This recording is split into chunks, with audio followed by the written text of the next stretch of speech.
Hello students, welcome back to my channel R K education points.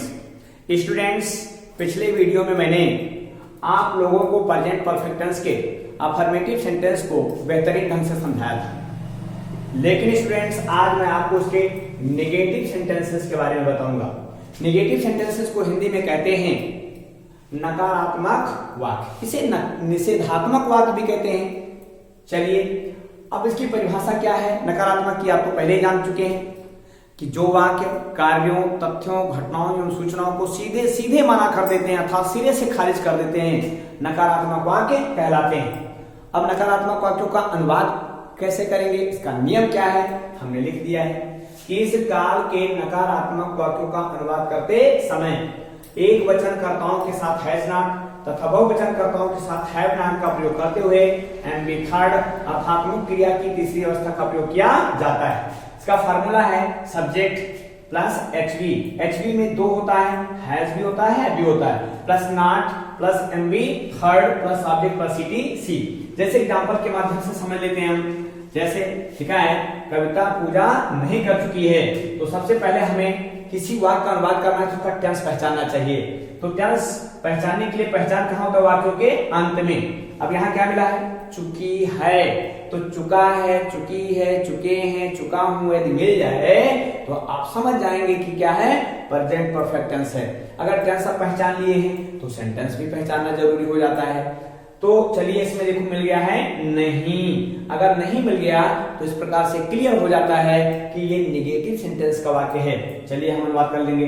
तो कैसे, सबसे पहले हमें सब्जेक्ट ढूंढना है। सूत्र हमारा कहता है सब्जेक्ट दीजिए, उसमें है कविता। अब कविता सिंगुलर है इसलिए हम लगाएंगे हैज। कविता हैज नहीं आया तो क्या लगाएंगे, नॉट। अब हमें एम भी निकालना है, पहचान हटाओ, बगल वाले में ना जोड़ो। तो नहीं का पहले आ गया बच्चा पूजा कर। अब पूजा कर में जोड़ देंगे ना तो हो जाएगा पूजा करना। पूजा करना के लिए जो होता है वर्शिप, वर्शिप, लेकिन इसका थर्ड फॉर्म लिखना हो जाएगा वर्शिप। तो ये वाक्य हमारा हो गया एकदम क्लियर कि कविता हैज नॉट वर्शिप। चलिए हम आपको एक और नेक्स्ट एग्जांपल लेकर के देखते हैं। माता जी रामायण पढ़ चुकी हैं। माता जी रामायण पढ़ चुकी हैं। अब देखना इसमें कौन है, तो ये सबसे पहले पहचान। पहचान में क्या मिला, चुकी है। चिन्ह वाक्यों के अंत में चुका है, चुकी है, चुके हैं, चुका हूं, लिया है, दिया है, आ है, ई है, ए है, आदि वाक्य मिल जाते हैं। जो आदि शब्द मिलते हैं वो क्या, प्रेजेंट परफेक्ट टेंस के वाक्य कहलाते हैं। चलिए, इसमें नेगेटिव लगाना था, हम भूल गए थोड़ा सा, इसके लिए मैं क्षमा चाहता हूं। माता जी रामायण नहीं पढ़ चुकी हैं, यहां नहीं लगाना चाहिए था। चलिए, नहीं लगा दिया तो अब फिर से लिख ही लेते इसको। माता जी रामायण नहीं पढ़ चुकी हैं। अब पहचान लिखें, चुकी हैं। समझ गए आप, पहले भी बताया है। इसमें नहीं भी आया तो नेगेटिव हो गया। सब्जेक्ट ले लीजिए माता जी, हो जाएगा the mother.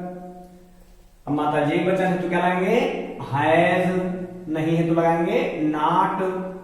The mother has not read का थर्ड फॉर्म रेड। क्या नहीं पढ़ चुके हैं, द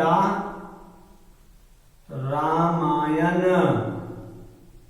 अब ये वाक्य हमारा क्लियर हो गया।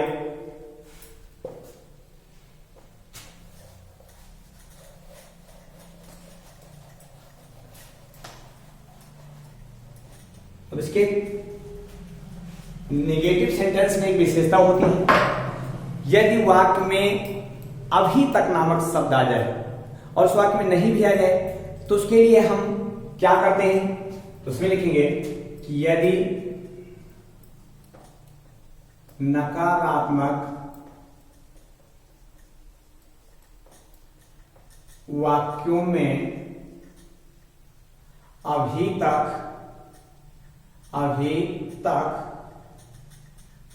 नामक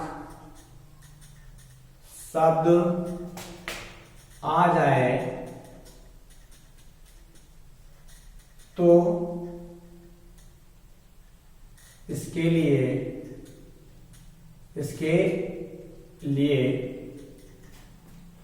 वाक्य के अंत में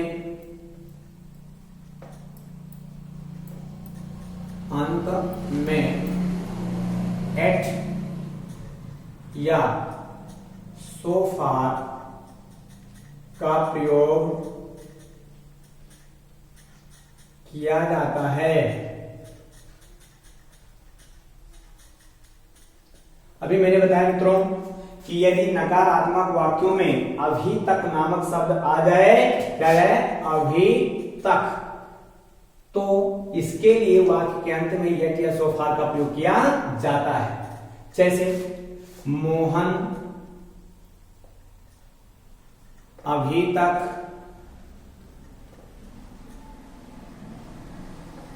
बाजार से नहीं आया है। अब देखें पहचान में क्या आया, या है। ने पहले भी बताया है यदि आ है, ई है, ए है आ जाए तो प्रेजेंट परफेक्ट टेंस के वाक्य कहलाते हैं। तो देखेंगे सबसे पहले इसमें आया आ है और वाक्य में नहीं भी आया है और अभी तक भी आया है। चलिए अभी मैंने जो बताया इसके हिसाब से लगाएंगे। मोहन हमारा सब्जेक्ट है तो सबसे पहले लिखेंगे मोहन, फिर लगाएंगे मोहन हमारा सिंगुलर इसलिए लगाएंगे हैज, फिर लगाएंगे नहीं के लिए नॉट। आना के अंग्रेजी होता है कम, कम का थर्ड फॉर्म कम ही होता है। हैज नॉट कम, कहां से नहीं आया है, बाजार से, तो से के लिए पहले लगाएंगे फ्रॉम, बाजार के लिए लगाएंगे मार्केट और अभी तक के लिए लगाएंगे एट।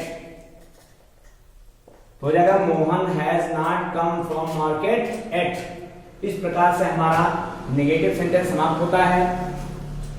हम अगले वीडियो में आप लोगों को इंट्रोगेटिव सेंटेंस के बारे में विधिवत रूप से बताएंगे। यदि आप लोग हमारी वीडियो को पढ़ते हैं, समझ में आता है तो हमारे चैनल को सब्सक्राइब जरूर करें। थैंक्स।